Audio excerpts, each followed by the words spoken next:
10 de la mañana con 20 minutos, 10 de la mañana con 20 minutos.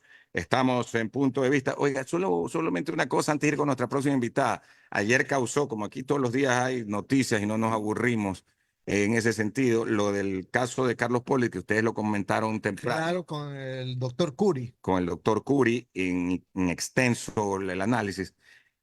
Hubo una, yo creo que confusión, o algunas personas entendieron una cosa y otras otra, de que al terminar el veredicto del jurado, Unánime. que fue unánime, es que tiene que ser. Sí, porque si no es unánime, ahí sí que la cosa No pueden dar. no puede, claro. Tiene que ser unánime, si no siguen ahí en la discusión. Los 6 delitos. Y en eso sí, todos los delitos lo declararon culpable. Decían unos que ahí mismo lo habían detenido y otros que que la defensa había dicho Claro, que se entregue. Y realmente es eso, ¿no?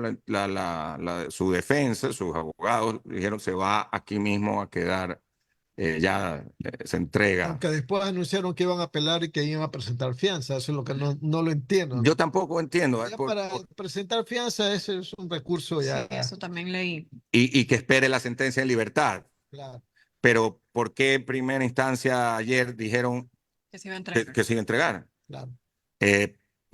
Porque son procedimientos que se dan en un sistema diferente, que es el de el Common Law de Estados Unidos, un sistema que no es como el nuestro, pero que interesante seguirlo en un caso tan bullado como este. Estaba cerca del edificio donde está ¿cómo es la corte? La corte. A donde iba a ir, en este caso la prisión, estaban súper cerca. Súper cerca. Sí, sí. Sí. Plan B estaba transmitiendo y ahí eso pues ahí mostró inclusive. Yo no vi. Mostraron. Ahí estaba un periodista nicaragüense, apellido Medina. Okay. Él estaba transmitiendo en vivo y decía, yo en este momento estoy en la corte y allá donde ustedes ven ese edificio, ahí está el señor Poli ya detenido. Ok, súper interesante. Ahora, ese no será su destino final. La jueza, en el momento en que dicta la sentencia, dice, para ir a tal centro. A tal reclusorio. Así es. Ahí dice, mientras tanto está en este que usted nos menciona, ¿no? Sí. Ok, o sea que es cerca de la corte. Y es una policía especializada, no es una policía como las demás, una policía del juzgado, de la corte. La policía de la corte. Es una policía de la corte. No es como aquí que, bueno, la Policía Nacional ya. Sí. Esta es una policía especial para la corte. Mira, qué interesante, ¿no? Sí. Ahora sí, vamos a ir con nuestra próxima invitada a las 10:23, 10:23. Ayer, pues, no pudimos conversar con doña Gisela Jácome. Los problemas de energía eléctrica y de cobertura de Internet por la falta de energía eléctrica se multiplican. A propósito, yo le dije acá a nuestro técnico que nos instala la planta, le dije lo primero, le dije, aparte de que funcionemos la radio, es que el router funcione. A veces le dejan sin funcionar el router y entonces tampoco hay internet.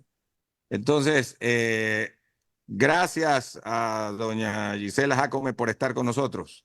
¿Cómo le va?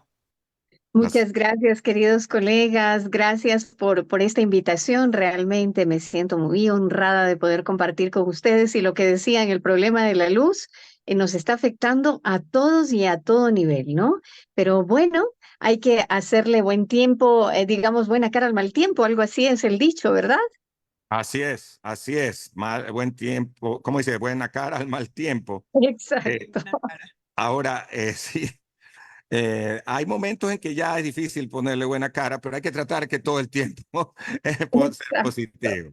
Exacto. Sí. Doña Gisela, a ver, le quiero preguntar, usted es la corresponsal de La Voz de las Américas aquí en Ecuador, especialmente, y vamos a hablar sobre la guerra entre Israel y el grupo Hamas en la parte de la Franja de Gaza. Explíquenos. Su rol dentro de la BOA. Claro que sí, con todo gusto. Sí, hago corresponsalía para La Voz de América desde el año 1999. Realmente ha sido una escuela muy buena. A 25 años. Sí, imagínense, ya es mucho tiempo, es un cuarto de siglo, digo yo.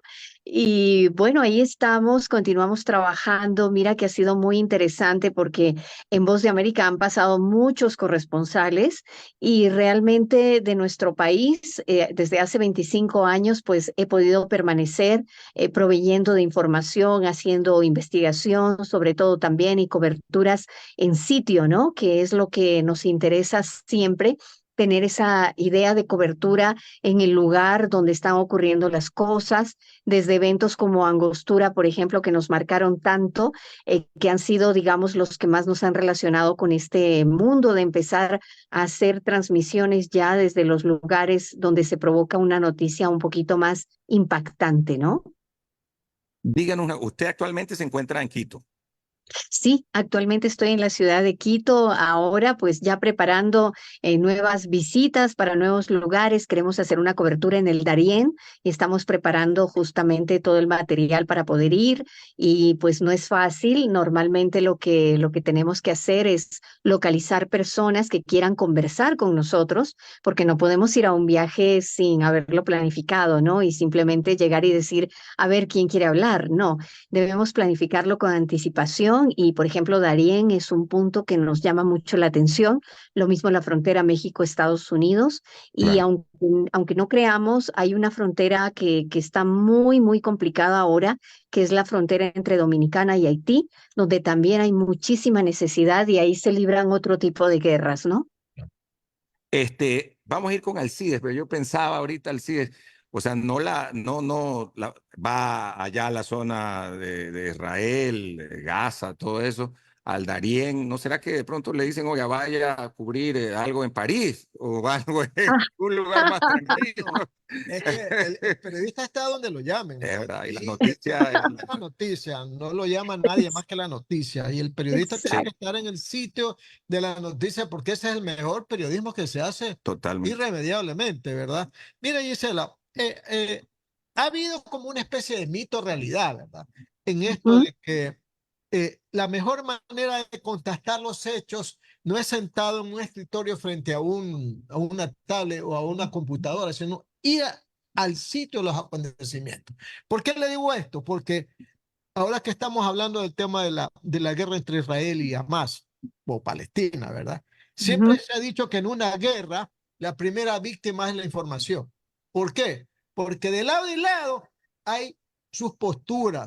Y entonces, en el caso nuestro, el radioyente o el televidente o el lector, ¿verdad? ¿A quién le cree? Porque es las dos posturas, ¿no? Entonces yo digo, hay que creerle al periodista que está en el sitio de los acontecimientos. Usted ha estado allá, ¿verdad? Cómo Sí. nos explica esta disyuntiva de a quién creerle y esto de que en una guerra la víctima es la información, Giselle? Totalmente de acuerdo, querido colega, porque depende del lado en el que uno reciba la información. Por eso es buenísimo cuando tenemos la oportunidad de poder ir al sitio de la cobertura, porque no solamente uno se queda con la información oficial, digamos, que le llega, en este caso, de parte del ejército israelí o de parte del gobierno de Israel, sino también visitar la otra zona que también está sufriendo, que tiene su versión, ¿no?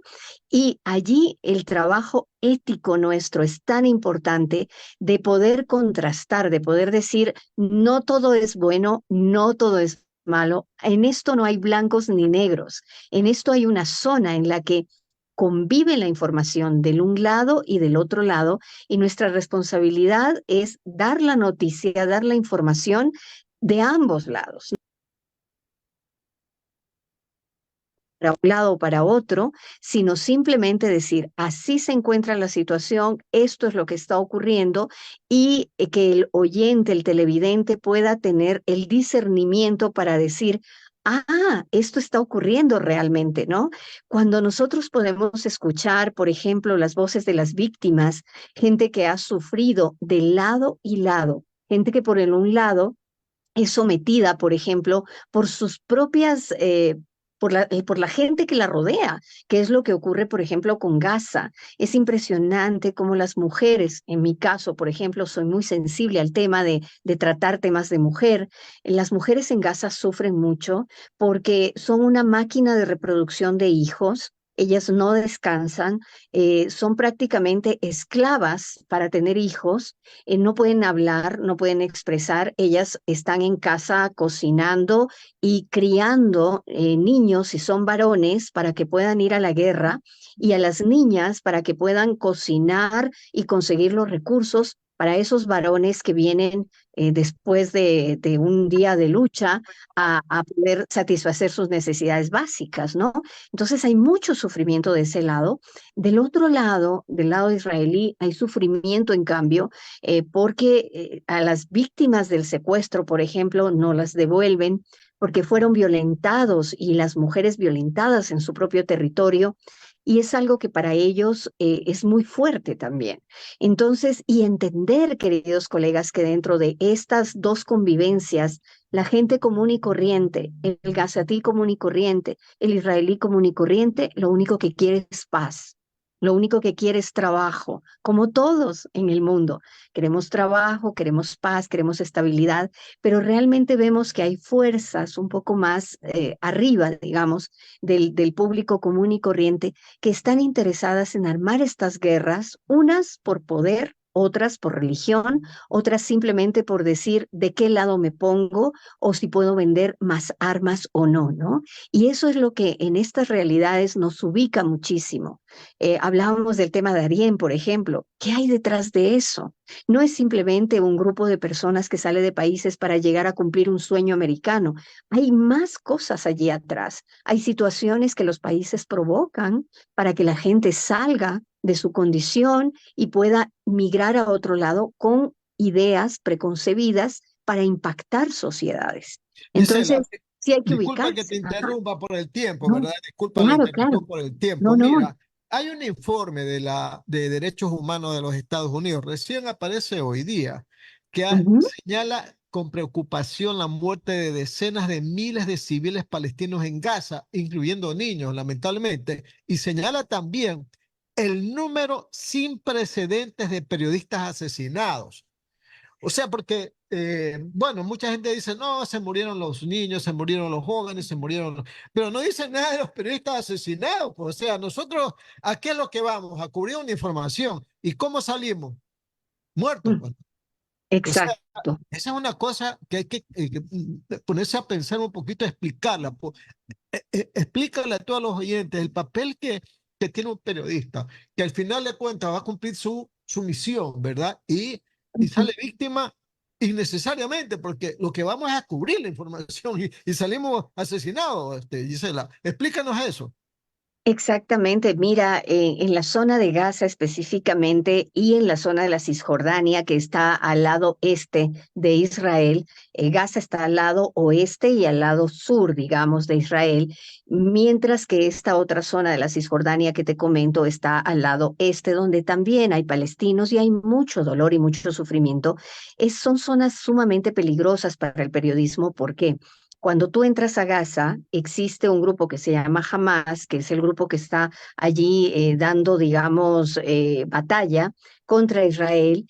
Y cuando tú entras, tú te sometes a lo que ellos te permiten emitir.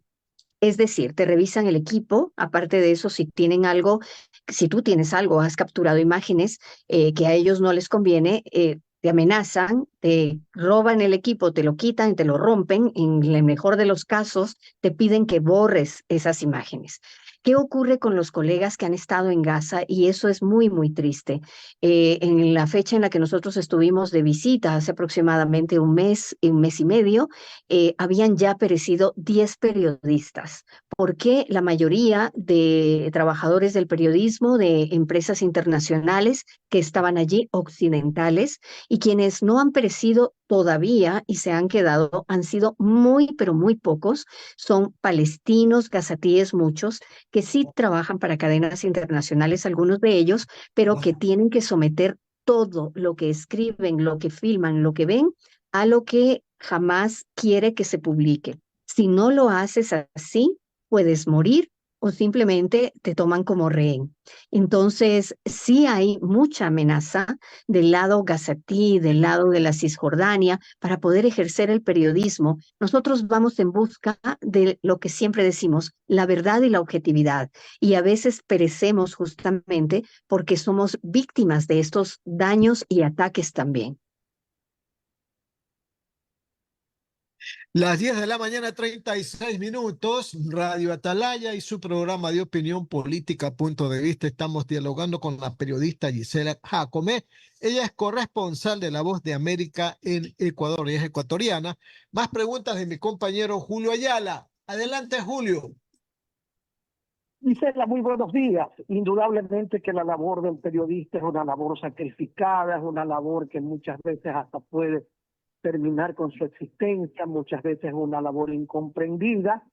Ahora se ha dado por minimizar y hasta satanizar muchas veces la labor del periodista, los políticos especialmente que no están de acuerdo con alguna postura política del periodista, porque todo periodista tiene que tener una postura política. Yo no entiendo ese periodismo que dicen soy totalmente imparcial, ¿no? Porque no existe la totalidad de la imparcialidad. Uno trata de ser objetivo, pero imparcial no puede ser bajo ninguna circunstancia. Siempre uno tiene una línea que seguir. Ustedes, por ejemplo, en La Voz de América tienen una línea pues que seguir a favor de los Estados Unidos, porque es el país que paga pues para mantener esa emisora, pero bajo ninguna circunstancia vamos a creer que RT va a ir en contra de los rusos, ni el canal de Francia va a ir en contra del gobierno francés o de la República de Francia, ¿no? Es decir, pese a todas esas circunstancias, la labor del periodista es una labor muchas veces incomprendida. Pero hay una cosa, Giselle, yo estoy admirando en los últimos años, es la labor del periodista de investigación.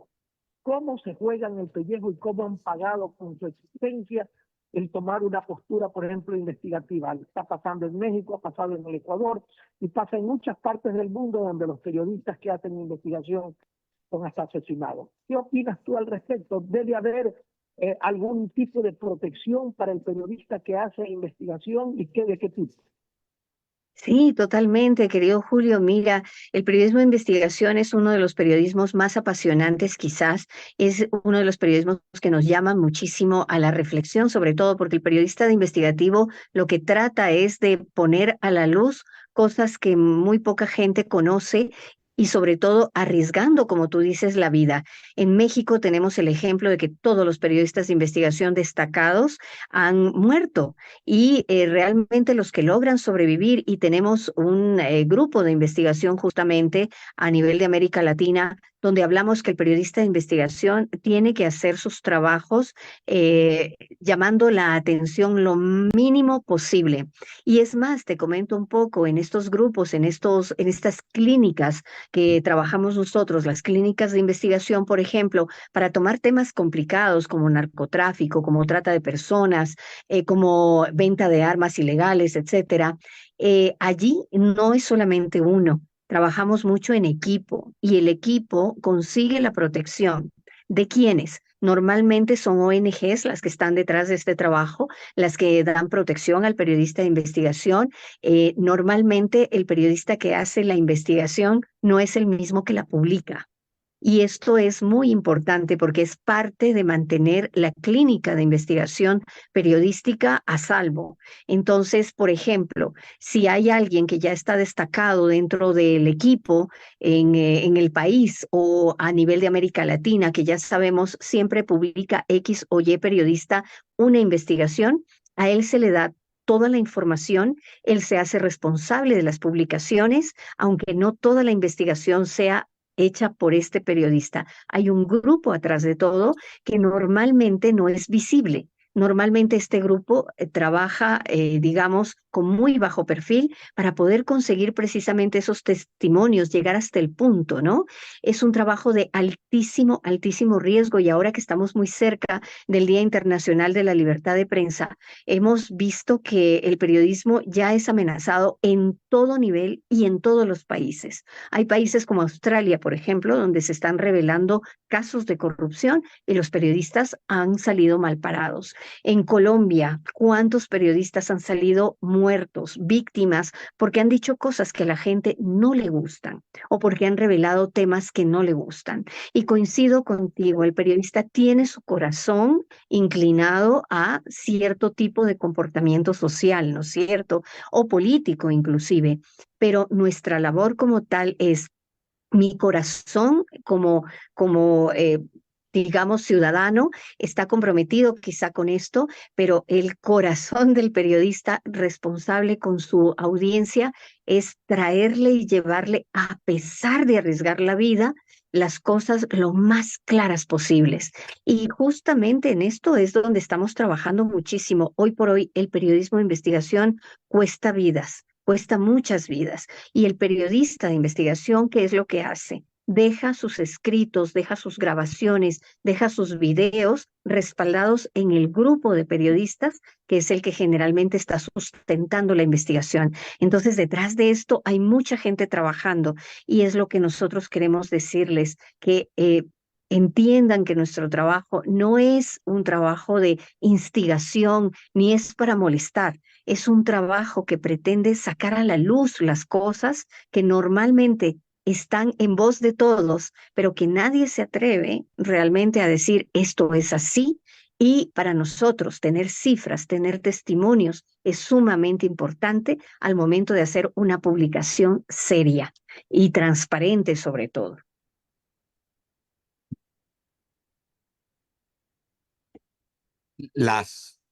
Parece que se cortó la línea de Julio, que ha estado saliendo todo este tiempo por celular porque está sin energía eléctrica en Palmar, allá en la provincia de Santa Elena. La máster Romina Ceballos en Atalaya. Buenos días, Gisela. Y si quisiéramos, si quisiera que nos cuente un poco más de todo lo que vio realmente en su viaje más reciente, porque a nosotros nos llegan las noticias, como lo comentaba, tal vez un poco parcializadas. Y si quisiera saber un poco más de cuál es la realidad que usted pudo ver en el viaje.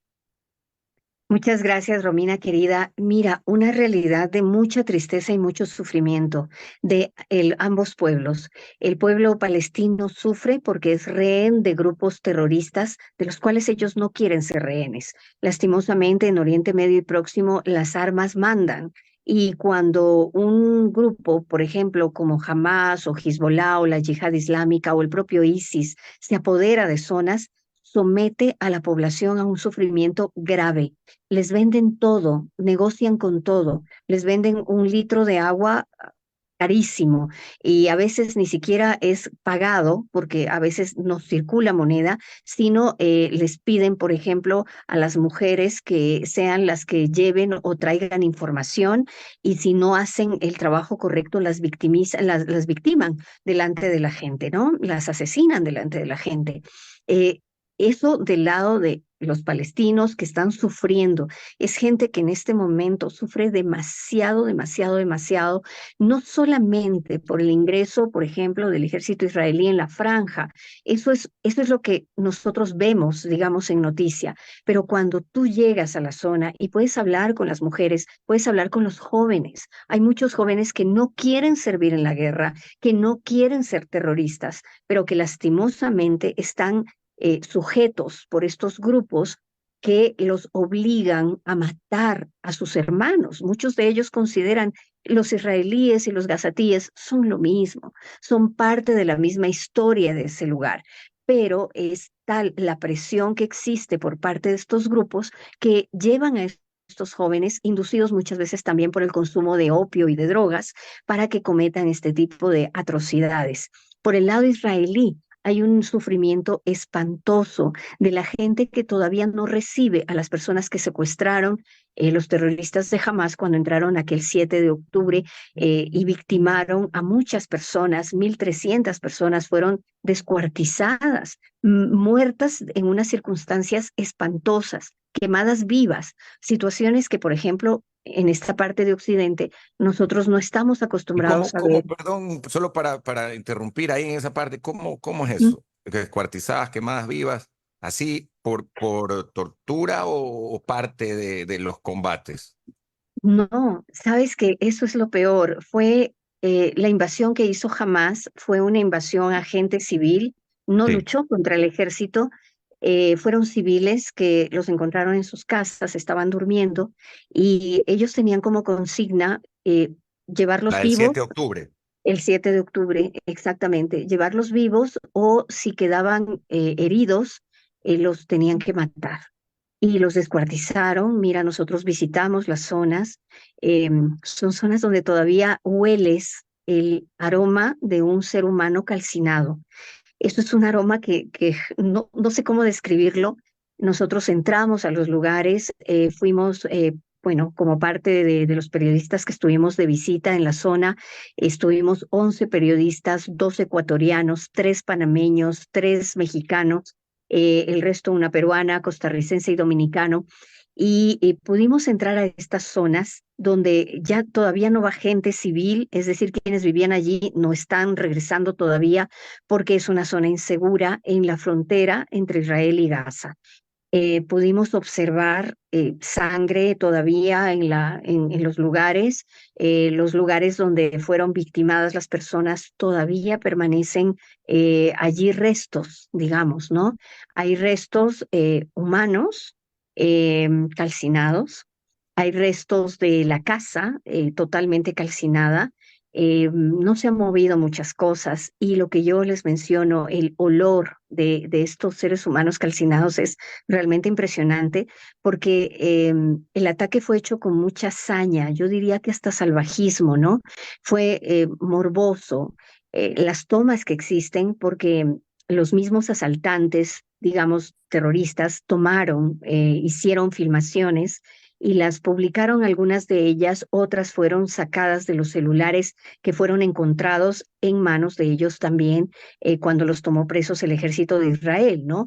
Pero tú ves una forma morbosa, ves cómo decapitan a personas porque lo filmaron, lo filmaban y se gozaban en ello, cómo violaban a mujeres, que eso es muy doloroso, cómo victimaron a los niños, ¿no?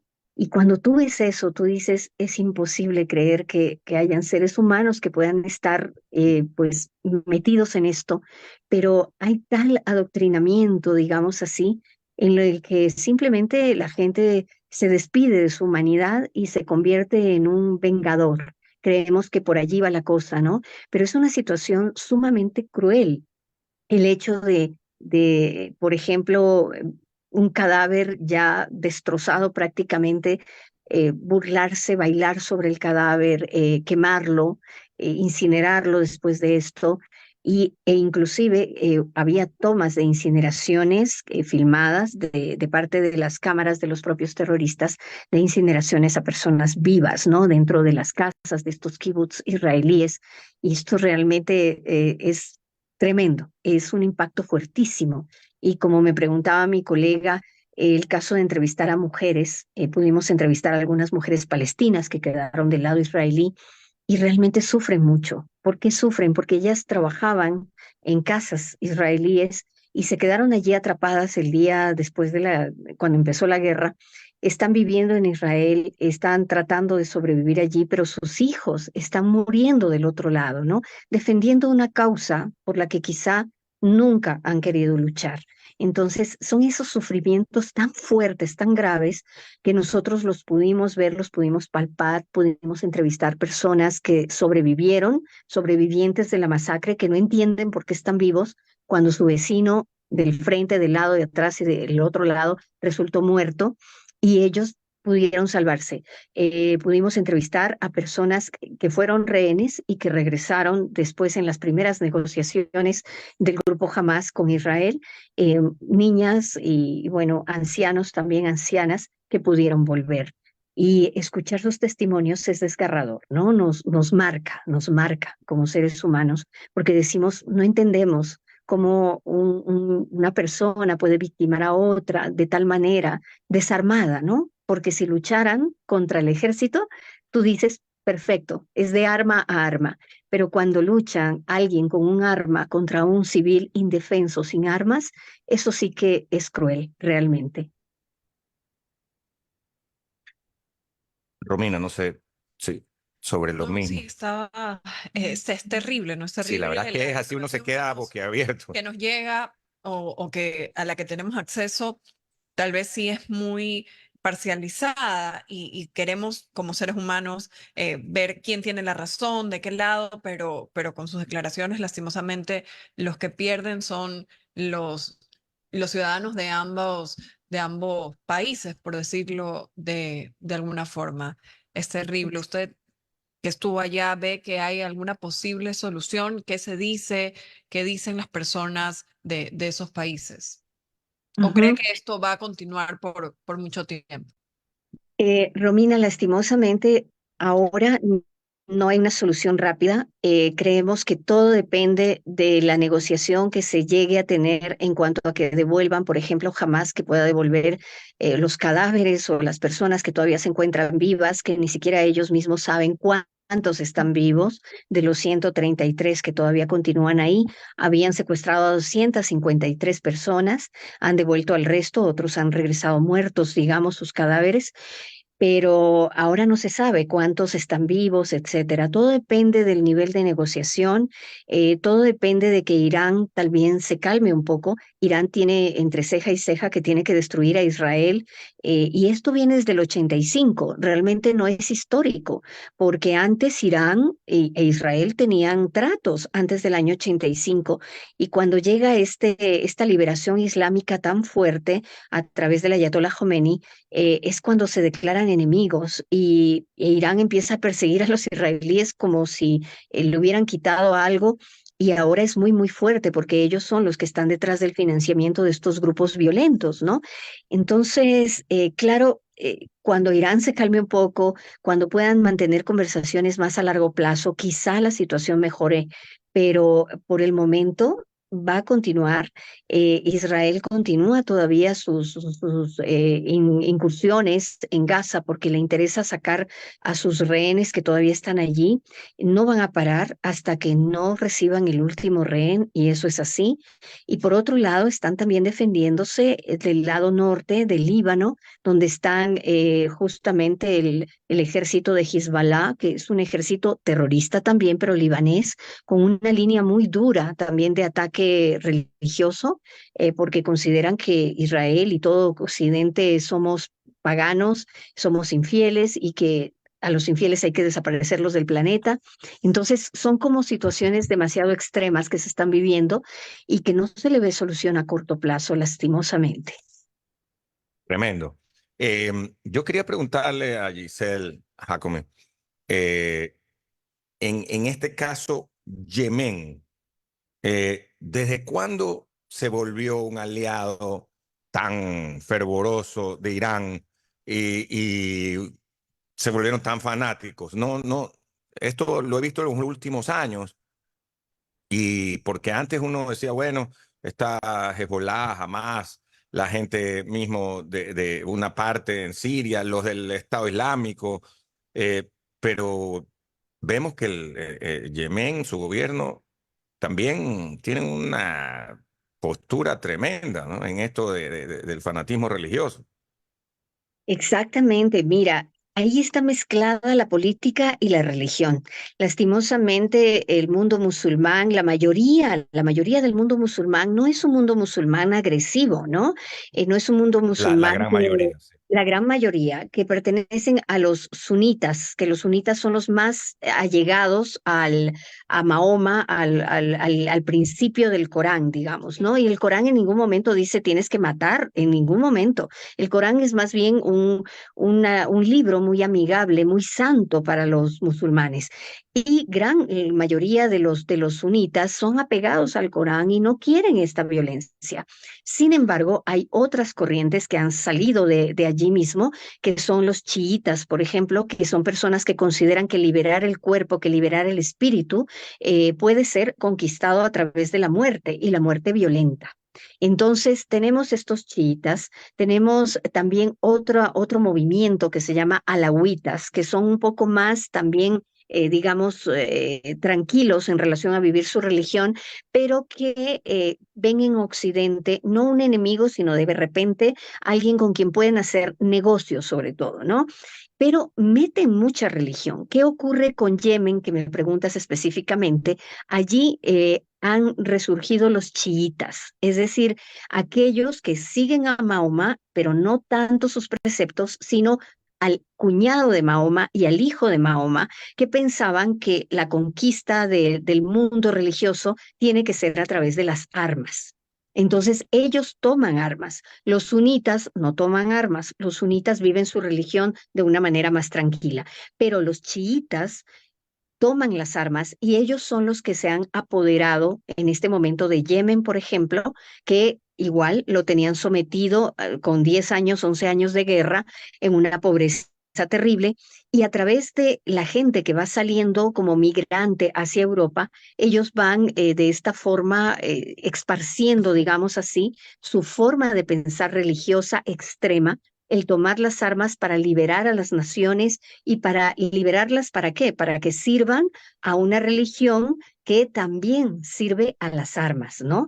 Y la idea de ellos es acabar con todo Occidente, acabar con todo tipo de religión que no signifique ser una religión musulmana comprometida y extremista. Ellos son muy extremistas. Y ellos son los que en este momento, por ejemplo, están llamando a estas milicias para que asesinen a occidentales, a israelíes, etcétera. Estos son los chiitas fundamentalmente. ISIS, por Muy interesante. ejemplo, ajá, ISIS también tiene mucho que ver con los chiitas, pero ellos son, digamos, mucho más extremos también y obedecen, obviamente, a situaciones religiosas y ellos se llaman yihadistas, es decir, de libertad, pero libertad lograda a través de las armas, incluyendo la religión, ¿no? Muy interesante, gracias. Realmente el tiempo se nos ha pasado así como en un guiño de ojo por toda esta cantidad de explicación y de información clarísima que nos ha hecho eh, la colega y compatriota Giselle Jacome, que ha sido la corresponsal de la Voz de las Américas, la VOA, en la zona del conflicto justamente entre Israel con el grupo Hamas, que es lo último que ha ocurrido, pero como bien nos ha pintado todo el panorama de la región, pues esto es una zona muy, muy conflictiva eh, y que lleva cientos, por no decir miles, de años en esta situación, pero que en estos últimos meses se ha puesto mucho peor. Giselle, muchísimas gracias. Cuando se vayan al Darién, sería interesante antes de irse y después poder charlar también con ustedes, porque eso es otro tema extraordinariamente interesante, porque no es extraordinario en lo positivo, más bien es trágico lo que ocurre ahí con todos los migrantes, entre esos los nuestros.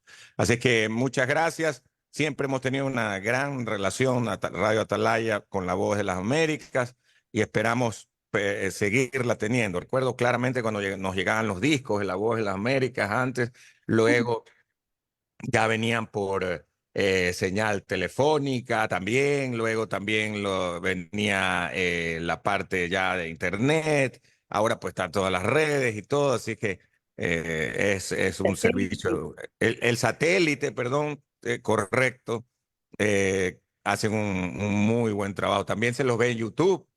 Así es que es una fuente muy seria de información. Muchísimas Gracias. gracias.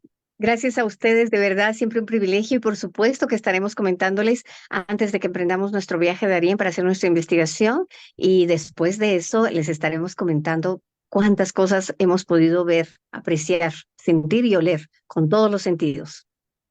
Magnífico, así como nos lo ha relatado ahora, con todos los sentidos. Nos vamos a ir a la pausa comercial. Nos despedimos en el programa Punto de Vista. Gracias al licenciado Alcides Montilla García, al licenciado Julio Ayala Serra, a nuestra compañera, la máster Romina Ceballos, y por supuesto aquí a Isaí Sánchez, a Martín de la Torre. Hacemos la pausa, viene la programación deportiva en sistema de emisoras Atalaya, y luego a las 12, Noticias, Opinión y Deportes, Noticias, Opinión y Deportes, el noticiero del mediodía, a la 1, Televistazo. Un gran saludo aquí para el sociólogo Stalin Poveda también, que está en la emisora. Ya volvemos.